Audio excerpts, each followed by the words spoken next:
Okay, so the time is now 12 o'clock noon, so we'll go ahead and get started with Martha Perez of CASAS, who will be taking us through the AEP data submission guidelines for the 2018-19 program year. And the deadline for your data submission is October 31st, 2018.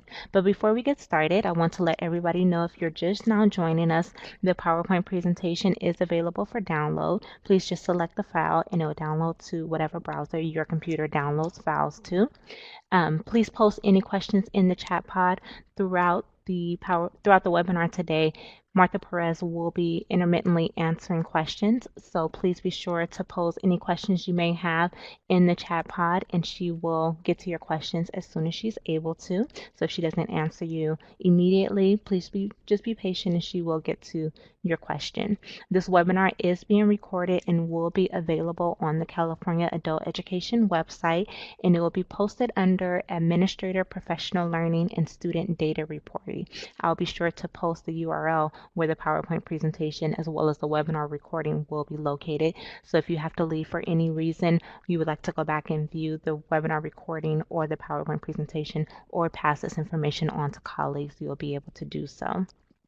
If you're experiencing any technical difficulties, which I don't see anyone who is as of right now, so that's great. But if you do throughout the webinar, please be sure to just let us know in the chat pod, and one of us will address your technical assistance needs via a private chat, and that would look like a tab at the bottom of your screen. It will be highlighted yellow until you respond. So please be sure, if you're experiencing any technical difficulties, be sure to check the bottom of the chat pod. So now I will turn it over to Martha, who will get us started with today's presentation. Martha? Thank you so much, Veronica. Can everybody hear me all right? Okay. If you'd like to type in something on the chat pod, that would be great, just to let us know that you can hear me. And thank you so much for that presentation, Veronica. Yes, thank you so much, everybody, for attending. My name is Martha Perez. I am with the CASAS Technology Support Team. And we're going to talk today about the data submission guidelines for the first quarter. As you all know, it's almost here. It's due this next October 31st for the data containing from July 1st to September 30. And they always give us this additional month for us to report. So it's going to be due on October 31st, the end of this month, again for program year 18-19. Right? Please feel free to type in any questions that you may have along the way. I'm going to try to address them as fast as I can, and I appreciate all your participation. All right? And I hope everybody can see this PowerPoint presentation as well. You can download it like Veronica said. All right. So I have a question already from Stephen Chan. And any plan for extension of the due date? Thank you for your question, Stephen. We don't have any information as of right now for any type of extensions currently for this due date. I would encourage you to run the report as is and send it over just to comply with the deadline. But meanwhile, you can work with us at CASAS for us to assist you on entering any type of data or populating your database. Okay, we can definitely help you with that. All right. All right. So now on this following slide, we have, of course, the due dates again. What is due? What is due for this quarter first? We have the first quarter data, which is TOPSpro Enterprise. All the data that is contained on your system will be passed on to CASAS for analysis. So you don't really have to submit anything on this very first, where it says first quarter data, TOPSpro Enterprise due. There's nothing you need to send us because we are already hosting your data on our online servers. So the only thing that you got to send us is a first quarter data integrity report. I believe there's a typo in here. We need to correct that, but it should be first quarter data integrity report. As long as you send us your DIR, it's now called AEP DIR or Data Integrity Report, reflecting this quarter's information. And as long as you send us over to aebg@casas.org, you can send it via email. You can also send it via fax or mail a hard copy if you choose to have any of those other ways of getting to us the information. We will definitely take that as a signal so we can go grab in your data and analyze that. Okay, so again, is the first quarter AP Data Integrity Report. And as we follow through, I'm going to show on how you can get to that report. Okay, I have a question. Our sites is called NRS Data Integrity Report. Okay, so you can find, Adrian, thank you for your question. You can find the NRS Data Integrity Report, but the one that we are requesting for AEP is the AEP DIR, which you can find it under Reports, State Reports, California, AEP DIR. That's where you can find it, and I'm sure we're going to go through another slide where you can see that information. Otherwise, I will definitely let you know how to do it. Okay? Thank you, Veronica. All right. Next slide here. Okay, so now preparing your TOPSpro enterprise data for submission. All right, so now each agency, of course, you got to enter every single student that you have either enrolled into any program, into any classes, or they may have received any type of services from an AEP funded program. So any questions that they have addressed at the agency, any type of services that they may have used from an AEP program, then you have to report on them. And what do these students need? Okay, so they will need an entry record, maybe not all of them, but most of them will probably need an entry record, a pre-test, either ESL, ABE, and ASE, a post-test if they have enough class hours, an update record if the student has left the program and there are, some outcomes that were done that he progressed or something happened on his way out, then an update record is also required. And we'll go through these individually in just a minute. But also attendance hours would be very important. And yes, Rochelle, confirming, yes, I am not requesting the fourth quarter. I apologize for that and that information. I still need to update that. And just to clarify, it is the first quarter for the 2018-19 program year. That is of July 1st, 2018 to September 30th, 2018, and it's due October 31st.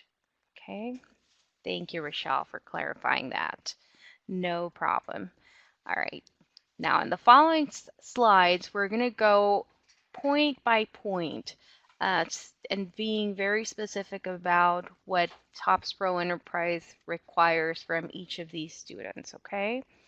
So for those students who are enrolled, who really got to enroll in one of the 7 AEP program areas, we will observe this box towards the left-hand side of this slide, and it's going to show you that whatever is required for the student, which is student name and address, their demographic information, their labor force status, barriers to employment, date of entry into their class or into the program in both, if they attended both, if they are enrolled in a program and in a class, and if they have any special programs, also you need to mark that in the student's record. And now for those students who only received services but did not really enroll in a class or in a program, Then for those students, we still like you to collect student name and address, their demographic records, their demographic information, of course, labor force status, barriers to employment, date that the services were received, and what type of services they received. And if you have these uh, entry update records or student update or test update, these would be marked on the green area of the form, or the green side of the form, and they're marked under number 8, which is the progress that they did for the type of services they received. Any type of services, you can need to mark all that apply, like supportive, training, or transition services. And this would be on their entry record. All right. Any questions? Okay. Yes, we will update our PowerPoint presentation. Apologize for that typo. All right. Our next slide is talking about those students who got to enroll in a class, are receiving hours of instruction, and have received instruction, and they're ready for well, they already took a pre-test and now are ready to take a post-test. Well, those are required for those students who are enrolled, and for ABE specifically, ASE and ESL programs.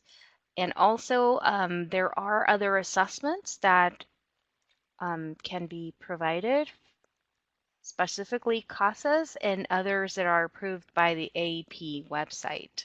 Okay. I have another question here. For community colleges, is it true that enrollment data will be reported through MIS to the state? Yes, that is correct. Then we only report services in TOPSpro Enterprise. Yes, that is true. So for community colleges who do not have that WIOA Title II funding, then you can definitely report it through MIS. In regards to the services, there should be a spot in MIS where you can type them in. I'm not sure, I'm not um, a MIS user, but most likely there should be a field in there where you can report your data through MIS entirely. Please clarify me if that's not correct. Okay, so if your community colleges are not WIOA, then yes, most likely is that you're going to report through MIS only, and you don't have to use TOPSpro Enterprise for that purpose. Okay. And I see there is another question for those students who receive transition services and do not enroll, can you import through ASAP? Yeah, you definitely can do that. You can import them through ASAP. They receive some transition services but not enrolled in a class. You still need to report on those students because they probably receive some transition services from any of the AEP programs. Is that correct? And another question, what is the AEP NRS address? We can post that. Veronica, can you please provide the AEP?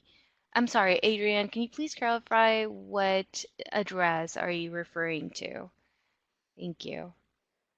All right, so while we're waiting on those responses on those clarification questions, okay, so the web address Adrian is looking for is Veronica, can you please provide the AEP, AEP, formerly ABG website for the chat pod, please?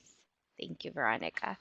All right, Adrian. Veronica is helping out typing in that email, that web address. Please let us know if you have any further questions. All right, perfect. Thank you so much. All right, so following on, so we were on the students who have enrolled in a program and have an entry record and have pre and post tests. So they are also required for you to report on them. Okay, following up on the next slide, update record. Okay, so what the update record is telling us the system what happened with that student. And for that, we'll need the date of update. And you can enter not just one in a program year. These can happen more than once in a program year. So you can enter multiple update records depending on what has happened to the student, if they have increased their wages, if they have other secondary goals, if something happened to the student or has happened with his instruction or with his progress, then this needs to be reported. And for that, you can use an update record. There are electronic update records in TOPSpro Enterprise. Okay. Now, also, we're going to need the class ID number as listed here, the instructional program the student is in, and what type of services they have received. Whether they are enrolled in a class or not, or in a program or not, this still needs to be reported. The services that they received is very important. And also learning results. If the student has achieved some specific learning results, these should also be reported on the update record. And also this has to be completed if the student has left the class, has left the program, has left the college. An update record must be completed. All right, there's another question. Is there instruction for how to properly set up a class in TE if you are doing manual entry? Yes, we do have multiple documentation on our website that you can follow through, and you can always call us at our 800 number, toll-free 800 number for CASAS tech support. I'm typing that in on the chat pod. And option 2 for tech support. That is the phone number to contact whenever you need any assistance, but we do have a wealth of documentation on our website, and you can call us and we can guide you through on accessing to those documents, okay? All right, perfect. It has another question. Do adult schools need CIP codes? That is a very good question. I would I would need to clarify that with a colleague of mine, but CIP codes are definitely required, I think, for AEP funded programs and agencies. I'm not sure if if these would need to strictly be in there. I would get back to you on that one, Alicia, if you don't mind. Okay. Okay, so there are CIP codes and A22 codes. I would need to get a further more clarification on that. Thank you so much for sharing that, Beth and Faye. Yeah, I'll need to give you a clarification, follow you up and clarify with those codes. All right, there's another question from Jody Styler on the AP summary report under services. What is column Q? Career Services, AEP. All right, so at this quite precise moment, I don't have an AEP summary report, unfortunately, but if you can type in your email address, I can definitely address any specific questions and clarifications. You can also send us any type of questions in regards to the reports to tech support at casas.org, and I'm also typing that in the chat pod. You can use this email address to communicate any questions, uh, any type of inquiries you may have in regards to the system, TOPSpro Enterprise classes, and reports as well. Okay, folks? All right. Our next slide is showing us another very important part of those students who are enrolled, the attendance hours. Attendance hours, a lot of agencies, a lot of colleges do have a an attendance system. They can be listed here, or they may be named differently, such as ASAP, Schoolhouse, AIM, Banner. I know there are other type of attendance systems that will help you collect all this important information. Now, this can be transponded, or this can be imported into TOPSpro Enterprise exactly as you have it on your attendance system. You would need to include all attendance hours as of July 1st to September 30th at the very minimum. It's okay if you do it up to the present date, it's fine, but at the very minimum to include all attendance hours as of July 1st to June 30th. And if you're using this any of these third-party attendance system, we call it third party because we have TOPSpro Enterprise, but you can call it attendance system. And you would simply export your files from those attendance systems and export them as CSV, which is comma separated values files. And then you can just save them onto your desktop on a specific destination and import it into TOPSpro Enterprise by using the import wizard. That is under the tools menu. Okay, I see other questions here. For community colleges, you do report CIP on class data. Okay, thank you so much for the comment, Stephen. And Teresa, what's the minimum hours of instruction hours needed from the date the student took a pretest to a post-test? Okay, CASAS recommends to allow at the minimum 70 hours of instruction in order to get better gains for that student. We recommend from 70 to 100 hours of instruction. These are NRS rules that we follow through. And AEP does it similarly to the NRS. So that is our CASA's recommendation to, once you pre-test a student, allow from 70 to 100 hours of instruction before post-testing them. If a student achieves their high school diploma or passes their high set, is entered through the update record correct? Yes, that is correct. Oh, and you're welcome, Teresa. Yes, that is correct. You can enter it with the update record and just mark it the appropriate box for achieved a high school diploma or got the high school diploma. Okay, so in the jail program they had mentioned that 40 hours of instruction was okay in between tests. Yeah, that 40 hours of instruction, it is a break. It's a number that many agencies have used in regards to post-testing a student. Some others have collected at least 12 hours of instruction. So the CASA's recommendation would be from 70 to 100. I mean, ultimately, the student will be in the program, as much time as they can or as much time as they are allowed to for whatever reason. Now, we definitely recommend to post-test them once you have that specific number, because we have noticed that they will get better gains and will have a noticeable gain and a learning curve, and that will show up on your reports. That would be the strict reason, and that would be abiding by the NRS rules. All right, and you can also send us these important questions to techsupport@casas.org.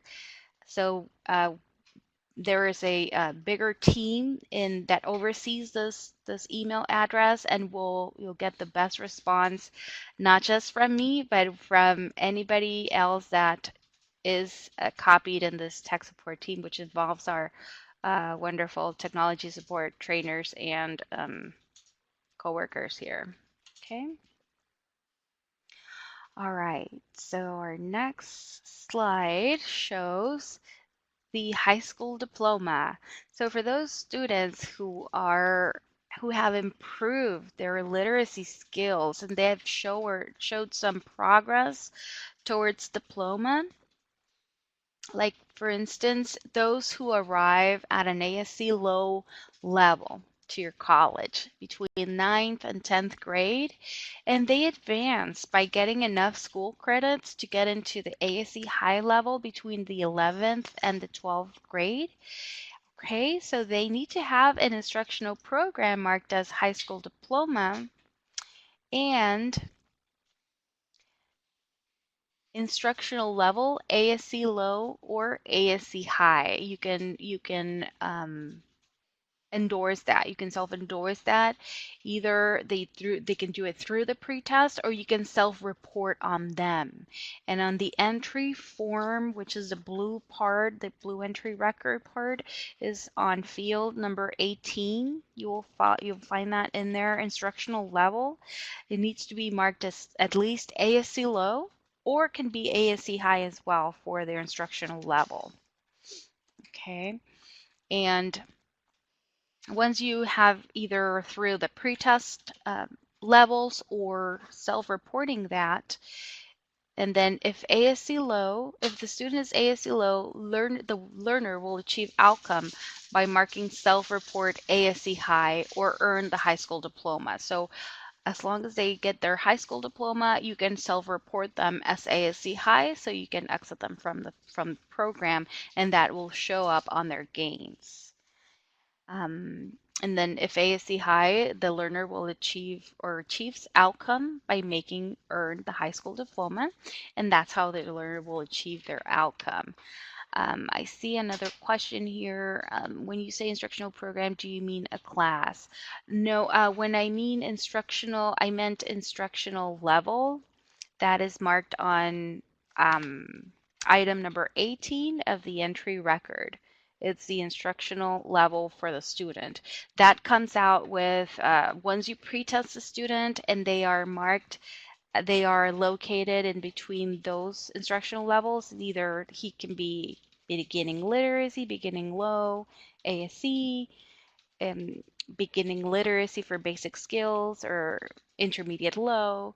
But for the high school diploma, you will need to definitely have somebody marked as the ASC low to achieve between 9th and 10th grade. I hope all this makes sense. All right. If a student is a high school diploma and is over 150 credits, do we need to update student record to ASC high? Does this apply to high school diploma? Well, it depends. If they have achieved, no, this wouldn't apply to high school equivalency, unfortunately. This would have to be strictly with high school diploma programs. And the credits vary, I believe, by college. By every college has different breaks probably. And yes, as long as the student tests and his instructional level is marked and between ASC low or ASC high, okay, you can also self-report that if you need to, but with the pretest, that would be sufficient. And as soon as they get their high school diploma, you can mark them as ASC, ASC high, so he can be marked as completed and achieve the outcome. Okay. It does apply to high set. Well, high set is a bit different, is not the high school diploma.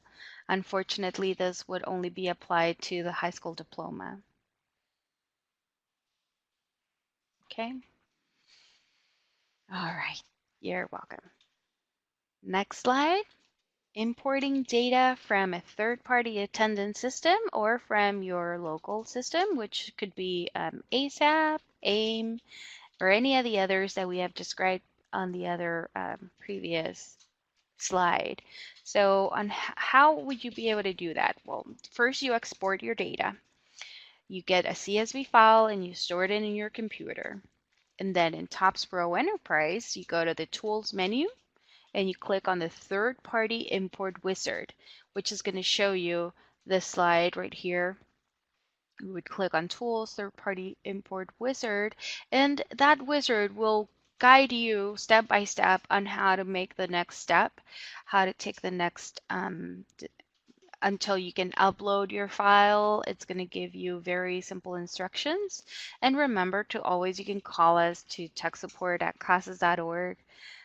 Send us an email, send us screenshots if you have any questions, or we can remote into your computer so we can assist you better that way.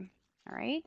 Just remember that importing any records will create or can create new records in TOPSpro Enterprise, as well as update the existing records, right? So the data that you're bringing over from your attendance system should be matching exactly the same as is in TOPSpro Enterprise in regards to classes and sites, agency ID, etc. Okay, next slide. Attendance systems. If you are not using an attendance system, you can enter attendance directly into TOPSpro Enterprise by going into the student and program year information and adding an entry/update record. Once you click on this little button, well, you can go to this, if you see this slide and the picture on your upper left hand side, you'll see the student and program year. You can get to this area by going to records, students in program years. You can get to that part in that way. You can also go to records, students, demographics. That is another way to get to the student record, and then click that add entry/update record. It's like a little black button that it's inside the blue area across the top. That button will enable you to enter, that is an entry or an update record. You can use that to enter all the information and more that is listed in the Scantron sheets, the ETUS or EUUS for entry updates. You can enter all that information, such as barriers to employment, instructional levels that we were discussing earlier, instructional programs, entries, updates to anything that has happened to the student. Where was the ASC located to enter information again? Okay, thank you for the question. It is listed right there. You can see it on the second picture towards the right. It says an education and goals, and you'll find instructional levels. So if the student is at an ABE level or ASC low, you should check the box for ABE/ASC. And once you do that, it's going to give you a drop down arrow that it's going to give you the different levels for ABE, low, medium, intermediate, high. And then you can mark the appropriate one for the student. And that's how you self-endorse the student or self-report them. All right. Our next slide is showing, oh, you're welcome.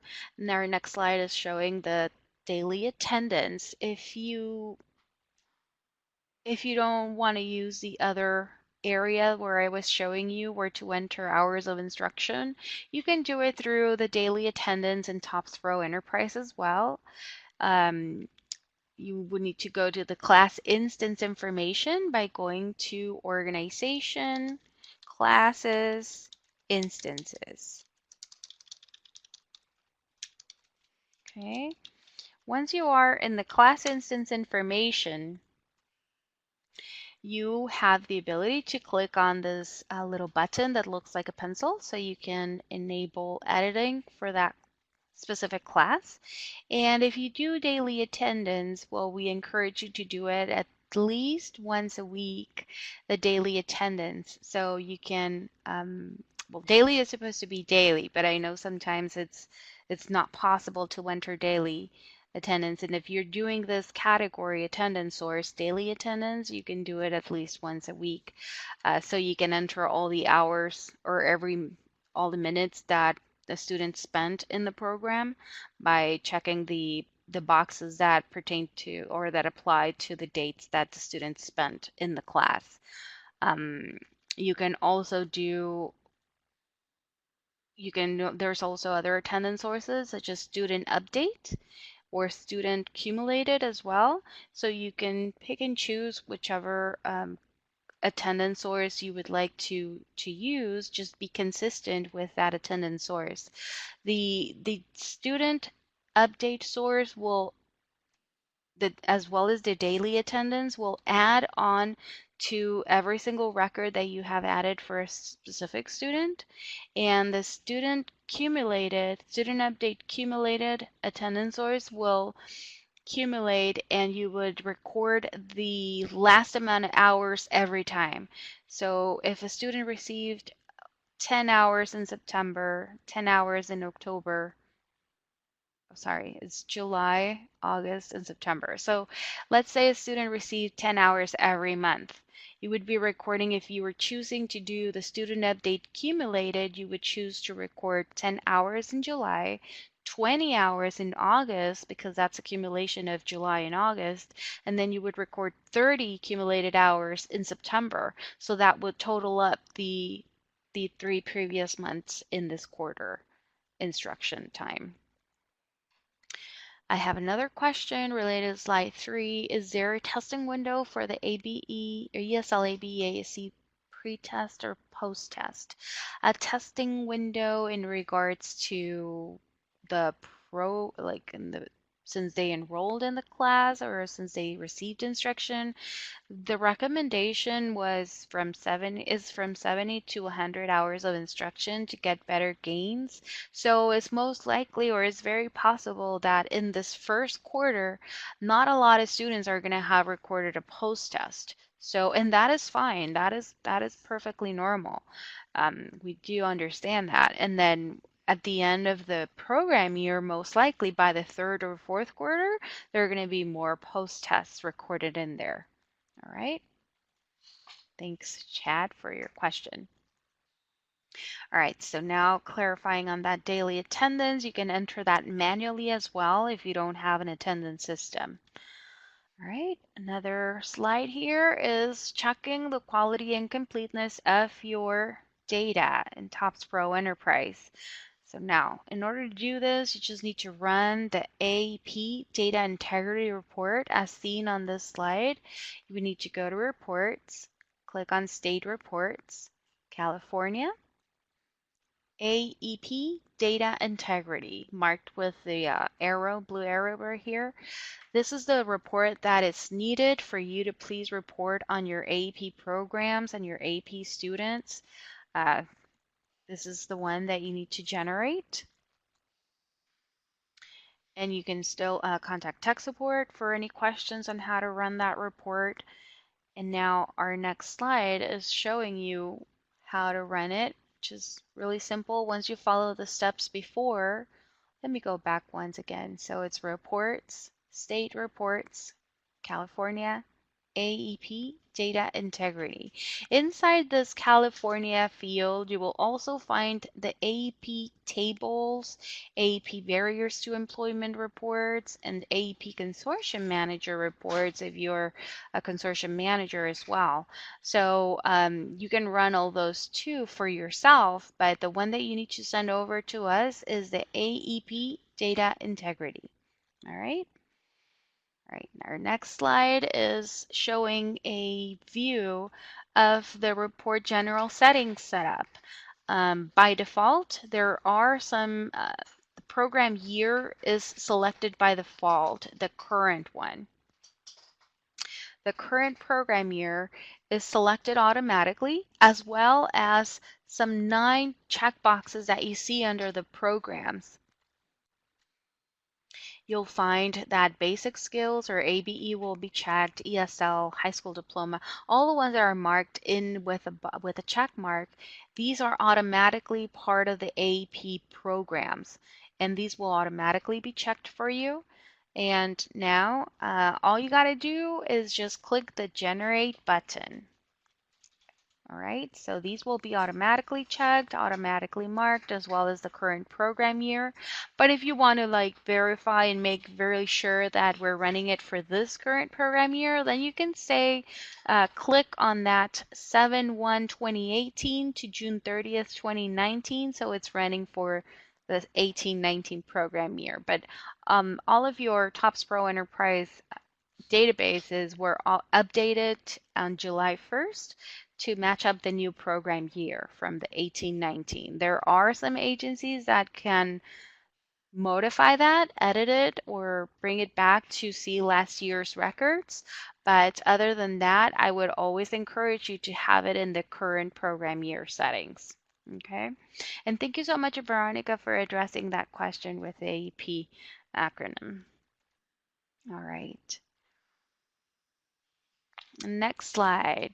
This is what you will find once you run the report, the Data Integrity APDIR.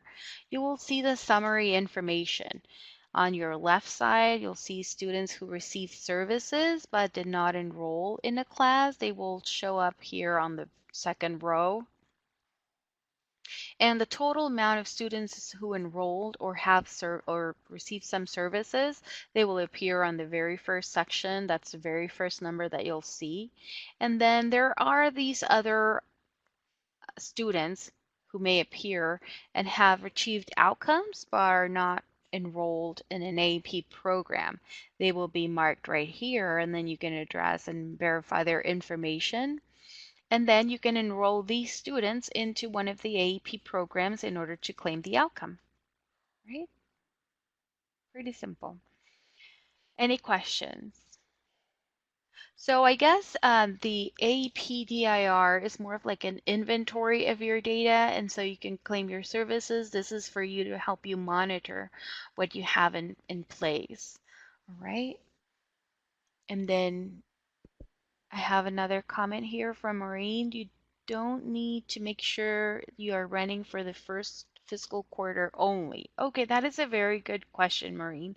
I'm going to head back a bit on the previous slide, and the very bottom of this screenshot that you see here, it's not very big, but date ranges.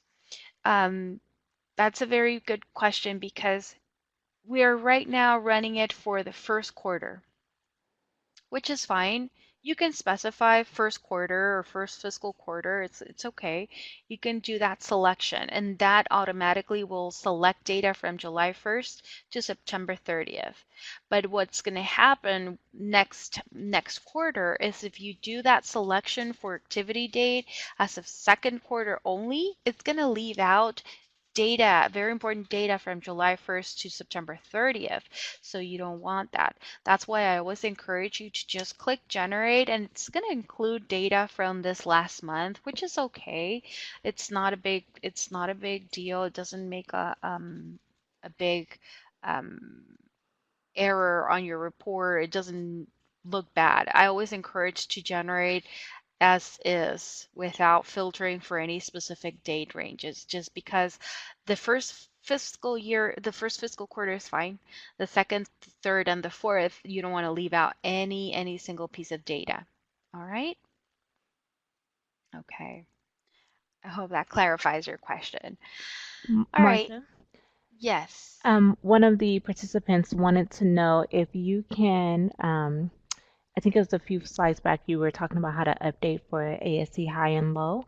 Could you go back to that area and let them know how to find an update for ASC high and low and elaborate a little bit more? Sure. I can even show my screen if that's okay. I know we didn't prepare for that, but I can definitely go back to the slide and elaborate a little bit more. So here are two screenshots. The one towards the right-hand side at the bottom. Inside the screenshot, how will you get to this entry slash update record information? Well, you can get to it by going into your TOPSpro Enterprise records menu, records, students, demographics. You can try that. Records, students, demographics. Once you get to this lister, you can find your student by filtering for that student, either by typing their ID number or their last name. And once you find your student in that lister, you can double click on him or on her. Double click on your student, and once you open up the record, in that blue area, it's always on the top. you're going to find that black button that says Add Entry/Update Record in the blue area. That is where you can click on for you to add an update record and add the instructional level. If that student does not have any entries or any update records yet, then you can add a new one. Otherwise, once you click on the student demographic, let's go to records, students demographics, and you're going to find the student record, double click on him. You can always verify in the students section from the navigator on the left. And this may sound like I doesn't make a lot of sense, but if you have your TOPSpro Enterprise open, it, it it would really make a lot of sense under student records. You will find that under the student demographic and then student records from your left-hand side in the navigator. You can either edit any of these student records by double-clicking them and then again click on the edit button for education and goals, and you will find this instructional level that you see right here under education and goals. Now in this slide is showing here on the second slide towards the right, and you'll find it in the, so let's see, the blue area is across the top, and then at the below that, you'll find record date and education and goals. So here are the instructional levels for ESL and for specifically ABE/ASE, which is important for your high school diploma programs or high school diploma students. Does that make sense? Now it says here another question for HSE, the level is ASC low or high. Well, HSC is a different program, but ASC low would be probably where when they first arrive at the program or at the instruction, and ASC high would be to complete their outcome. Okay. All right. You're welcome. I hope that was clear enough.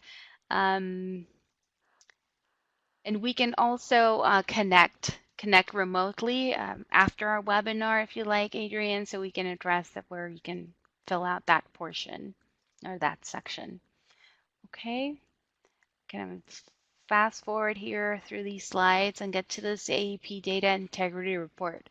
It's going to look just exactly like this, and you'll find that the first 9 items are required elements that if by any chance you are missing any of these elements in your report, it might affect your outcomes in a negative way. These are very important for you to have here. Now, the rest of the items between 10 and 25B, these just reflect like total numbers in your database. And like I said before, it's more of like an inventory of your data. So some items, may just include missing key information that it will progress during the program year. As long as we approach the third and the fourth quarter, you will get probably more information on these items, right? In order for you to make any changes or drill down, you can right click on these numbers that appear in under, it's a very small, but it's got the item count. So it shows you the total number of students there are in that item. And then you can right click or you can single click to drill down and see and edit the records and the information in there. Right, I have another question here. We just pre-test and thought that it was that places our HSC students as ASC high or low. Well, it really depends much on how what the students' scores are, and I would prefer to address every case individually, if you don't mind. Maureen, I can contact you.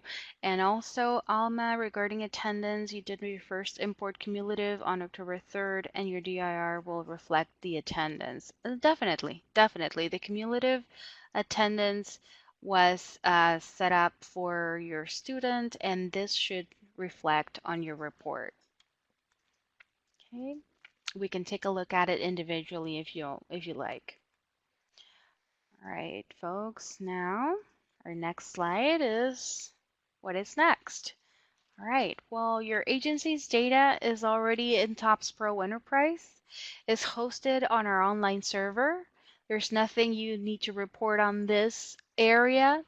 But yes, you do need to report on your APDIR. So as long as you generate your data integrity report for AP and you can properly export that and send it over to aebg@casas.org. So I'm flying through these steps here, but again, your agency's data is in TOPSpro Enterprise Online already. So there's nothing to send us in regards to your data, your entire data set.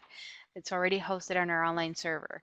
Now, all you got to do is just send your report, and with that, once we receive it, we will get the signal. That is our signal for us to go grab your data for analysis and reporting. Now, how to generate the APDIR? You need to do that for the 18-19 program year, like doing the steps I showed you before, going to reports, state reports, California APDIR. And once you get to that point, just click generate. Once you have the report set up and generated, just export it as a PDF file.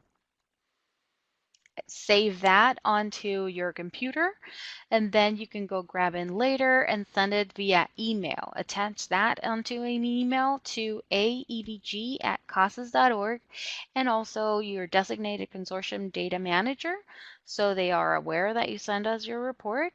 And then that would be it. That would be as complied with your data. Now, the primary contact for your agency will receive an email notifying that CASAS has received their AEP DIR. The email address is still the same, aebg@casas.org. We have not changed that yet. We will change it soon, but we will notify our users or make an announcement on our website or both, because it's very important that you are notified whenever this changes. But I will be hopefully doing another one of these webinars towards our next quarter, and I will definitely inform you if our email address has yet changed. Most likely it will by the next quarter, aep@casas.org. We will follow through that. We will definitely let you know and notify you of that when we do that change. Now, the NRS. Ramel, do we still need to send the NRS report? Well, that is a different part of your funding sources that you also need to report on, and that would be a different email address. But I can send you via email, Ramel. I can send you the other email address for you to report on. And that is a totally different webinar. That's the NRS Data Submission Guidelines, which is a bit similar to this AAP, but it's contained different information. And also, oh, Veronica, thank you so much. Veronica is saying that the new address will also be announced on our California Adult Education website, and I appreciate that very much. So yes, yes, if you have both fundings, you do need to run both reports and send them to different email addresses. aebg@casas.org for AEP reporting. And for the NRS, I will definitely mention that on the other webinar and contact you directly. It's capm@casas.org. All right. All right, folks. Thank you so much for all your questions. I see there's another one. Any guidance around MIS data submission or anything about submitting the data for this first quarter? I don't have any information about the MIS system, unfortunately, or how it works, or how to report from there, um, unfortunately. But I'm pretty sure they do have some technical assistance team that can provide you hand-on-hand assistance on how to run the reports, maybe, or send the data over. Okay. Um, I can direct you to your program specialist, maybe. They have more information that I may have. Okay. Regarding attendance, should we be exporting the attendance by cumulative or daily? That is up to you, Suzanne at El Rancho. You can do either daily attendance or you can do student update or you can do student update accumulated. It's up to you which category or which attendance source you would like to report with. Just as long as you keep it consistency within your cumulative or daily attendance, because if you do export if you do export attendance, if you have an attendance system, you can do cumulative, that's fine. And as long as you do that at least once a month, that would be sufficient for you to report and not break on any of the periods that you have for one single student. Okay, but it's definitely very good to report attendance. Just if you do attendance daily, keep it daily all the way through the program year. All right, just stick with one of the categories. That would be great. Okay, thank you. All right, so the state would grab the data from MIS. We don't do anything. Oh, very important comment here, Maureen. Thank you so much for providing that. So I believe you've been in two other webinars where, okay, and then Veronica is adding some more information from MIS and reporting on the webpage. That's perfect. Thank you so much for the information. Oh, and there are going to be also other very important webinars. Please join them. Please do not miss them. They are offering very important information on how to solely based on MIS reporting. Very good.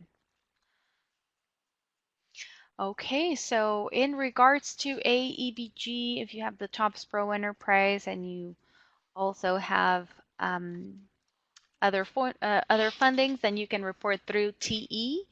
Then that would be about it for me. I really appreciate all your participations today and taking the time out of your busy schedules to join me for this hour.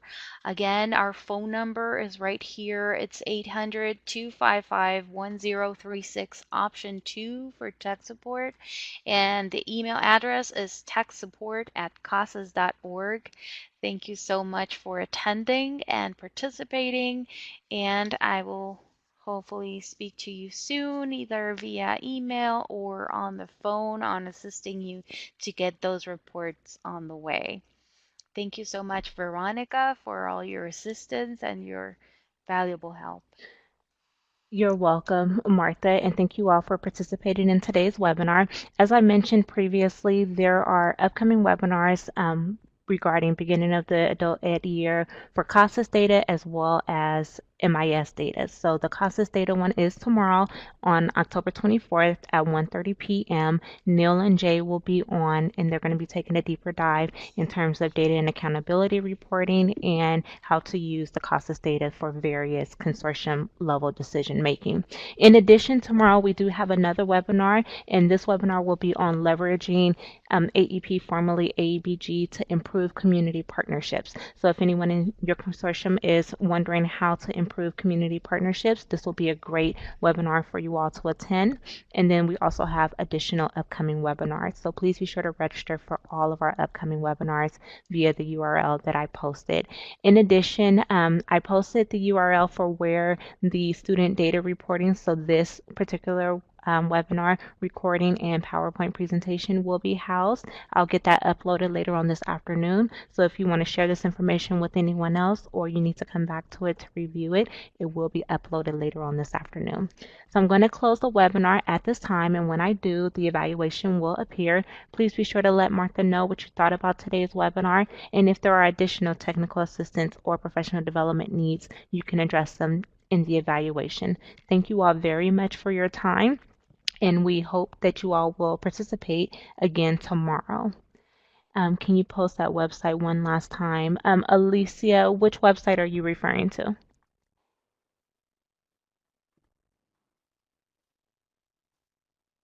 Okay, so here I'm going to copy it one more time.